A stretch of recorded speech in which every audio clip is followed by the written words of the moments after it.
Thanks, Lee. Oh, that's great. Low expectations. That's where I like to live. My name is Whitney Maxwell. I'm excited to be here with you today. I work with Patrick. So that's how I kind of heard about the conference and was able to be here today. I'm excited to talk to you about this project that I've been working on for a little while. It's called an analysis of the size and impact of digital footprints. And I can give you a little bit of introduction about myself. I am a penetration tester for Rapid7. Prior to that, I was on the red team at Microsoft. And I'll be on the panel later today with Chris talking about the DEF CON SC CTF, which I'm also participating in this summer. So if you come to DEF CON, come support. We always like to see friendly faces in the crowd. But anyway, let's get on to what my project is about. So what even is this? It's a lot of words, seems a little cliche. So it's a couple of things. The first one is to test theoretical classifications of personal information. And what that means is that there are people who have classified information of, hey, this is higher value stuff, like your credit card and your your social security number. And then this is lower end stuff, like your hobbies or your favorite color. And I actually wanted to put that to the test of, do those classifications actually mean that it's harder to obtain things like your social security number over a hobby, or is that just kind of theoretical? So actually testing those out. The second one, which is what I was most passionate about, is discovering a way to help people understand the status of their personal information and its availability online. And we'll get to this a little bit into how this actually inspired the project, but this is what I really wanted, was at the end of the project to be able to hand something to a person and say, this is what your personal information looks like online, and actually have it make sense. And the third one was that this fulfilled a thesis requirement for me getting my master's degree from Brigham Young University. So there's a lot of kind of academic things that didn't apply that I stripped out of this presentation, but initially that's where I got the idea, and really excited to share it with you. So why go about this? And it came about when I was having a discussion with, I don't remember who, but the important thing is that I remember the content, is I realized that I didn't even know the status of my own personal information. I couldn't explain what that looked like when someone said, hey, what information of yours is out there on the internet? And I've Googled myself, I've looked myself up before with various OSINT tools, but I couldn't communicate that, and it bothered me. I'm very careful with my privacy settings. I'm very limited with what I share on social media or even just via technology itself, and it still bothered me that I didn't even know what my information looked like. And if I didn't know that, someone who's actually in the industry and who does this every single day, what about my mom or my neighbor?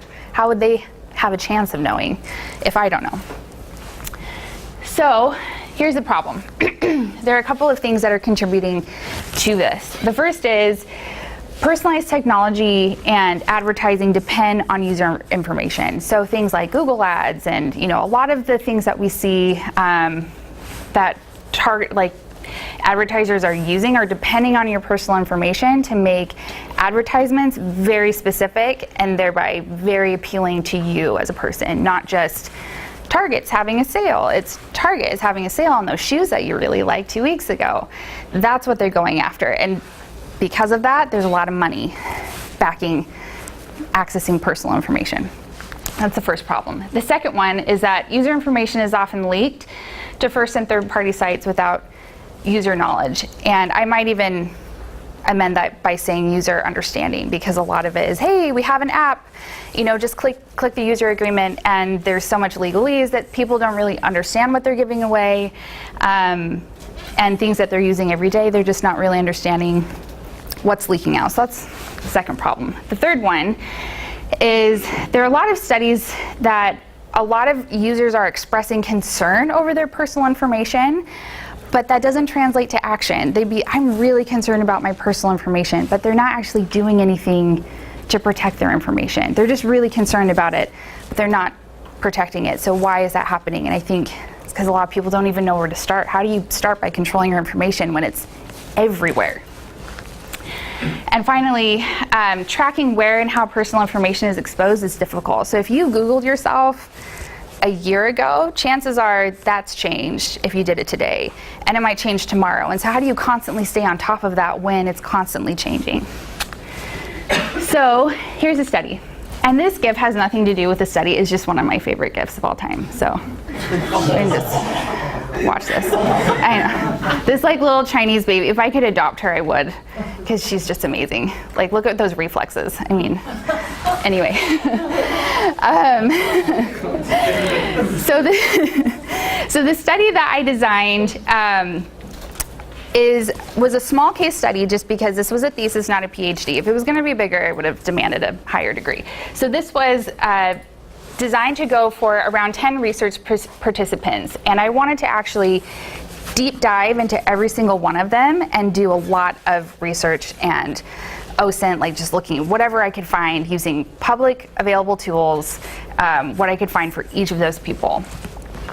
From that, I wanted to assess the impact of the exposure. Okay, so I found a high school picture of you and the fact that you were on the lacrosse team 20 years ago. How impactful is that versus this other person and all the information that they found?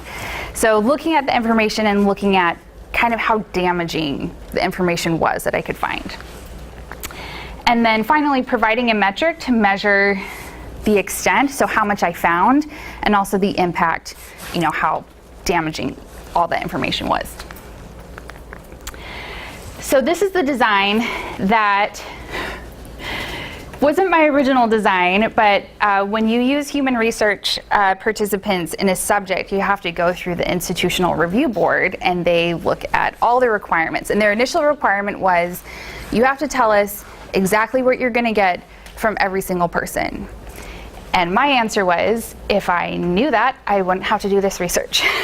But they really didn't like, when I said, I'm just gonna hack people, see what I can find, they were not impressed by that at all. And so we kind of came up with a kind of an in-between. It ended up becoming more of a capture the flag of sorts, instead of just kind of an open-ended, see what I could find, to appease the IRB so that they could sleep at night. So when I referenced those layers before on the first slide, these are they're fancy names, but essentially all it means is that as you go from top to bottom, the information tends to be less valuable. And I put that in air quotes. So you have things that are very personal to you, that are generally unique, that when combined, your birthday, name, email address, that usually resolves down to one person. Expand that a little bit wider, an intermediate layer, hometown, current city, religion, those three things might apply to a smaller group of people.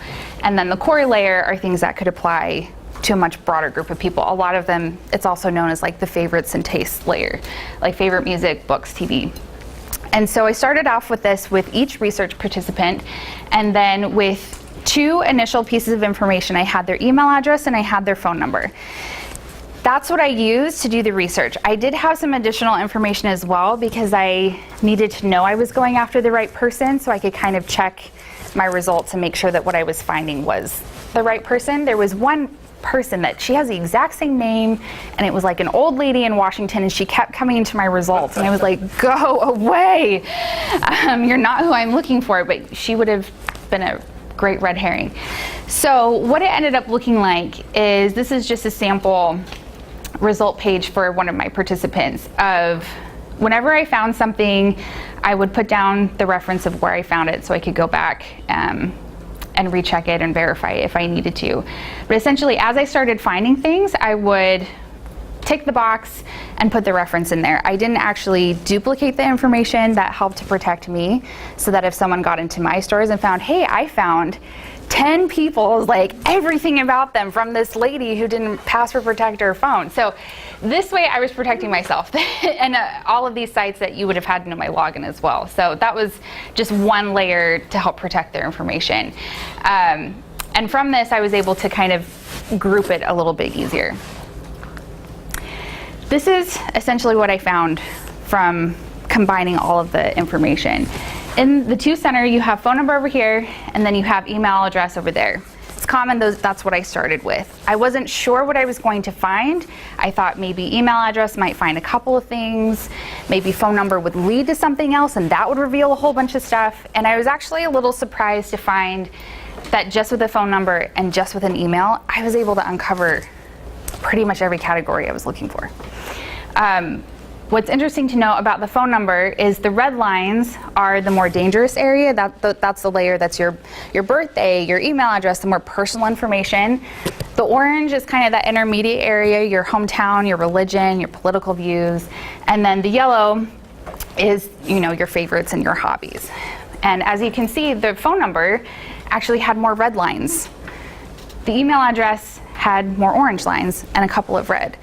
And so even though email address still revealed a lot of information, your phone number actually revealed more personal information, and having that was much more key and a little bit more dangerous. And there were some other things you noticed, like photo was not initially on my list, but I told the IRB, I'm like, I'm not going to ignore information I find when I'm looking for these other things. So if I discovered a whole bunch of other stuff while searching for your hometown, I'm not going to turn a blind eye and pretend I didn't see it. I'm still going to include that in my results because they were in the same area. So there are some other things I wasn't looking for, but were there. And for me, that a photo is a little disturbing. This is kind of the same thing, but broken down by probability, meaning what is the probability given the 10 research participants that I researched? What's the probability finding your home address, of finding your hobbies, your high school? And so you should be very alarmed that it was actually a much higher probability of finding the more dangerous information. A little kind of median for the middle, and then the favorites and tastes was kind of all over the place. Either I found it and it was there, or it was actually really kind of hard to find, and I had to kind of scrimp. And I maybe got like a Pandora playlist, and that was it. A couple of things like the current city and the hobbies meant I found it for every single person. That doesn't mean in a bigger group that would obviously dip, but that was also interesting, and also that all of the red stuff is pretty darn high. So now that we have kind of the results, what to do from here. The last pieces I was talking about was I was really inspired that I wanted to communicate the results to the general population in a way that would make sense, that they would understand, like, okay, I get it. This is what you're talking about. So I was inspired from the Fair Isaac Corporation score calculation, your FICO score. Even if you don't know what your FICO score is, at some point you will need to know what it is if you want to buy a house or if you're trying to get a loan. It's your credit score rating, and it's something that's tied to pretty much something you need to do as an adult. And what I liked about the FICO score is that it was a single number, and it's either high or it's low.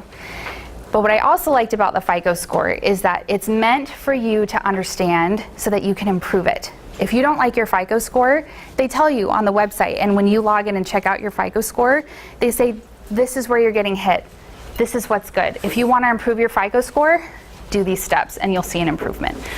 And so I liked that. I liked not only was it informational, but it was meant to be a tool for you to improve your score, to actually be better.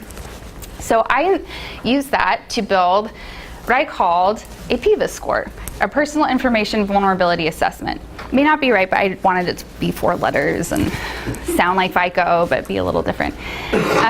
So essentially what I did, the PIVA score is on the bottom. It looks complicated. It's not as complicated as it looks, but when I got my thesis, I'm like, this is really complicated. And it took a really long time and a lot of math. It didn't really, but that's okay, it looks complicated. Essentially, all of the, like if you look at the pie chart of the PIVA and the FICO score, they're identical in the breakdowns of the percentages. The categories are obviously different because I'm not measuring your financial, maturity, but I am measuring things like the intermediate layer, that middle layer of information. What was the probability of finding that? That takes up 15%. The smaller layers, the core layer, is your favorites and tastes. The supplemental layer was stuff that I found when I wasn't really looking for, like your photos, additional job information. That kind of went into its own little smaller category because there's bleed over from information that you're revealing. The peripheral layer is that bigger, that red category. And then the biggest category, which I ended up creating and making its own is name and current city, because I found that when I was looking for information, as soon as I unlocked the name and as soon as I unlocked the current city, that was the keys to the kingdom. It got me a lot more than just a name on its own or current city on its own. Those two things together is what really started unlocking things, and I was able to get a lot of stuff. So that is the biggest percentage there.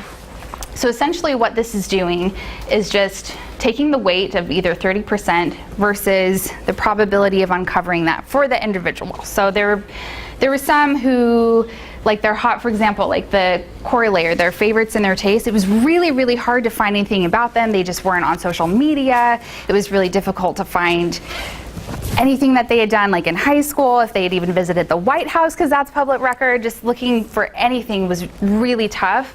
You know, their probability of finding that information is way down versus someone who tweets every 5 minutes. Patrick, just kidding. And then I added it all together, multiplied it by 1,000 so we could get a 3-digit score, just like the FICO score.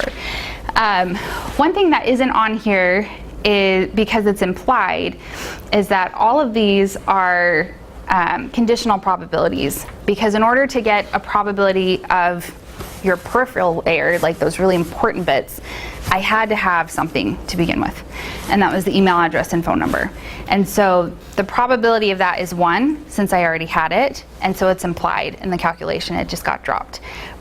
But I think it would be really interesting to actually do further research and say, what's the probability of even getting that from you in the first place? Because that would make a much more realistic goal, instead of, hey, you gave me something, let me see where I can start, but just starting from ground zero. So going forward, I think that would be cool.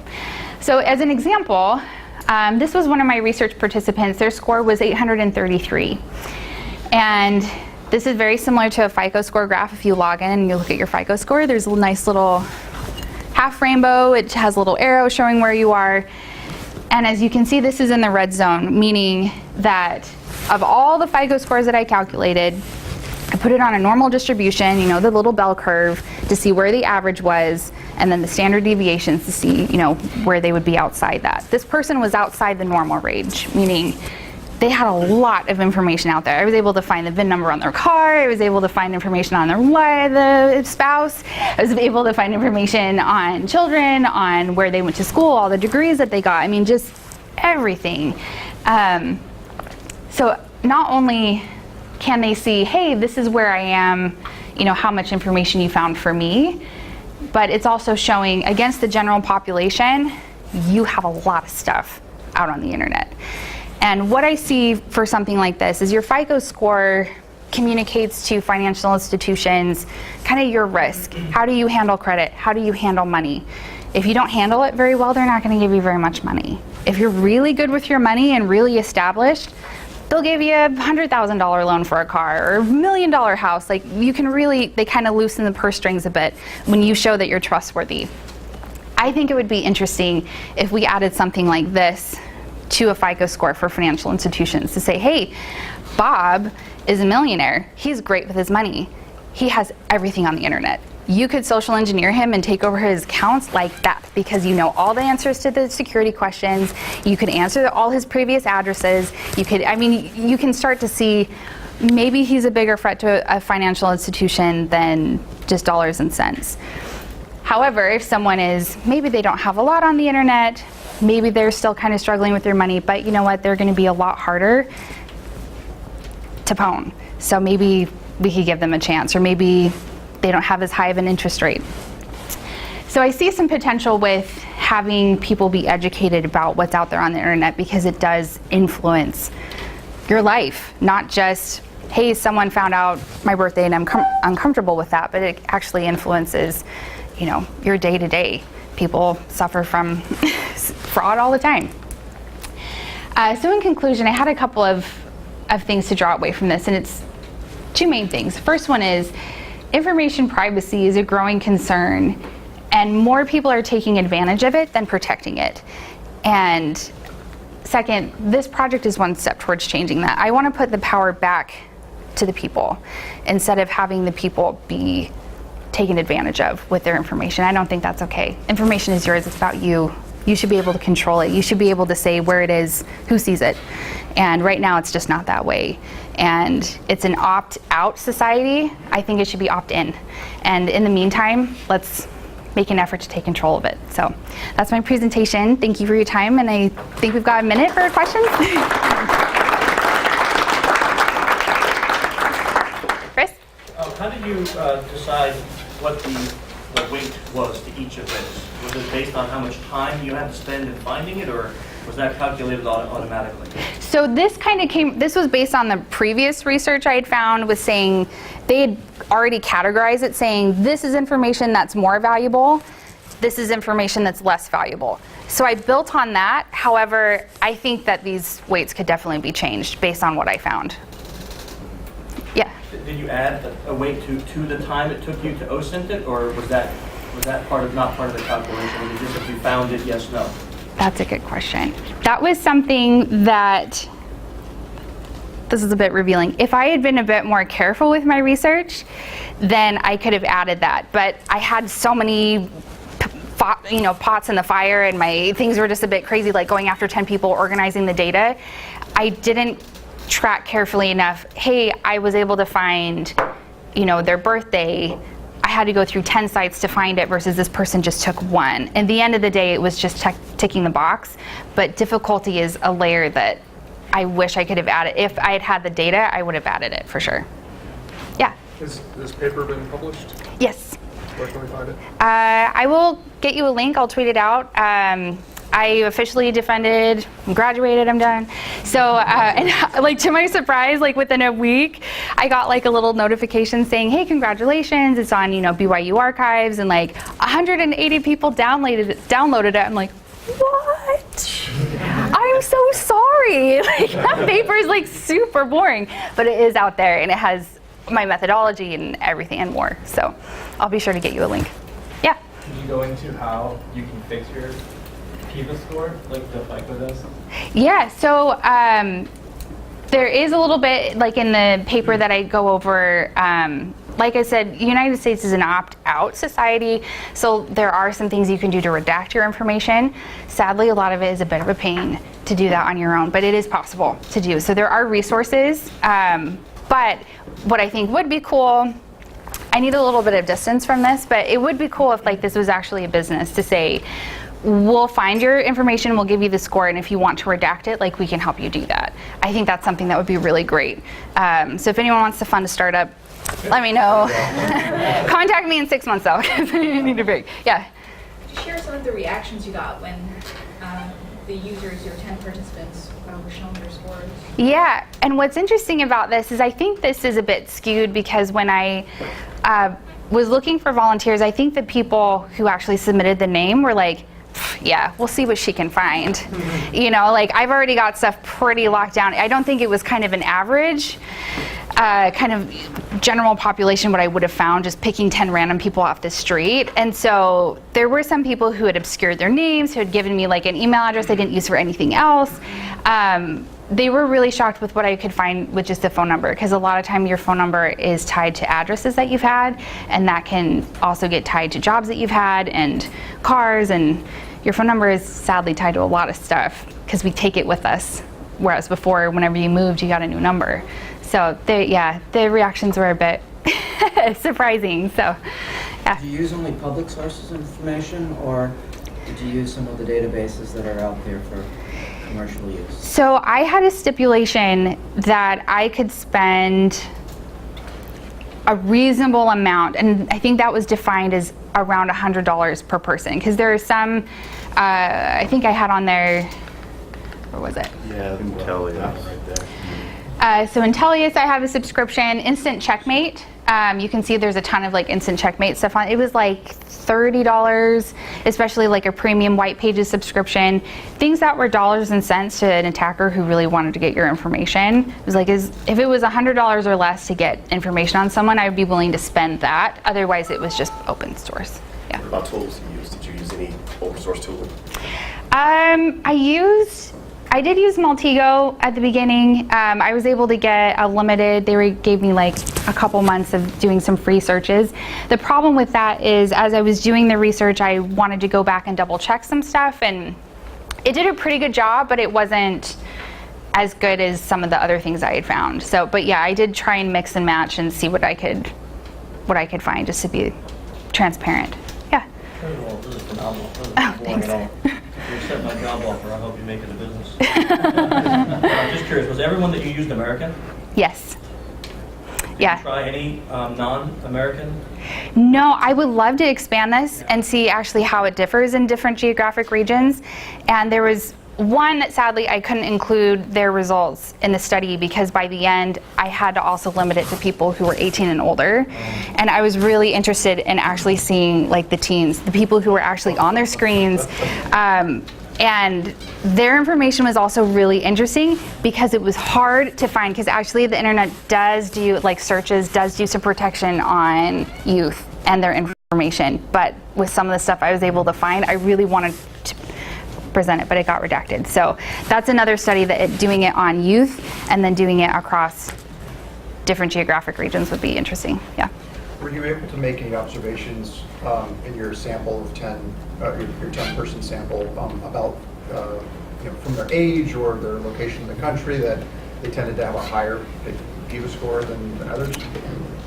Older. If you were an attacker and you wanted to target a specific part of the population, you're going to go for the elderly. But Yeah. They don't have much of an online footprint. They actually, I thought it would be that way. I thought, well, my parents' generation, older, they're not really on it very much, but actually I found like the 50, 60 age range, I found a lot of stuff, and sadly that's the danger because they're more established. They have more collateral damage. They have more at risk than someone who's 20, theoretically. They know enough to set up an account, but not enough to lock it down. Yeah, so I found that they were actually pretty hard to find. The 20 stuff, and again, it could be the people that I was researching were already kind of locked down, but it was more flipped than I had thought. It would be interesting to see this over time. If we trend towards a less trusting society, the PIVA scores may drop, but so it's interesting to see this plotted over time. Yeah. Sorry. I dialed in on, you made reference to this old lady who kept popping up. Yes. I thought what was that? That one, I was curious. So she had the same name and she was in the same geographical location as one of my other research subjects. But she didn't have all the permissions. Yeah, so she wasn't who I was looking for. She was not the research participant I was looking for, but she kept coming in my results, and I would get excited, and then I would look, I'm like, oh gosh, no, there's a bitty old lady who's like everywhere, and she won't go away. So that was it. Yeah. Part of a small working group on writing a white paper on privacy policy for the IEEE, so I really appreciate this work. Cool. One thing that has been on my mind about this lately is that it seems like it's impossible to redact this information. It's out there, right? So people may resort to pollution, where they're throwing out these random old people, except it's not random, it's intentional. Mm-hmm. For some reason, so far it seems like people are not becoming any less trusting. Is that something that you've thought about at all? That's really interesting, and I don't have a lot of personal research experience to go with that, but I think sadly people have just kind of come to accept it. They've accepted the distrust, but it's not really stopping them. It's not really changing their behavior, and I think part of that is creating a totally different person with your same name but totally different taste. That's a lot of work, and how would you even start doing that? I think that's the missing piece, is people don't know where to start, because it is hard, and it shouldn't be to take claim of your own information, in my opinion.